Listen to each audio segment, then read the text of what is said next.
এই যে আপনারা দেখতে পাচ্ছেন আপনাদের সামনে মুডি জেমস। তো মুডি জেমস কিন্তু নিজে কখনো কিন্তু খেতে চায় না, ওকে কিন্তু সবসময় কিন্তু খাইয়ে দিতে হয় ওকে। এই যে এখন মুড আপ করে বসে আছে, আপেল ওর খুব কিন্তু ফেভারিট, কিন্তু ওকে কিন্তু হাতে ধরে কিন্তু খাইয়ে দিতে হবে, নাহলে কিন্তু বাবু খাবে না। দেখুন এই যে মুখে তুলে দিচ্ছি তবে খাবে।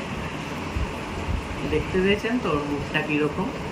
তো অ্যাকচুয়ালি গোল্ডেন রিট্রিভারটা খুব মুডি হয়, তো সেগুলো ওর ক্ষেত্রেও সেটা আলাদা কিছু নয়।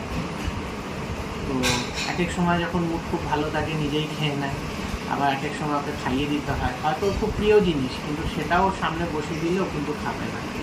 আপনাকে নিজেকে হাতে ধরে ওকে খাইয়ে দিতে হবে, তবেই ও কিন্তু সেটা খাবে। দেখুন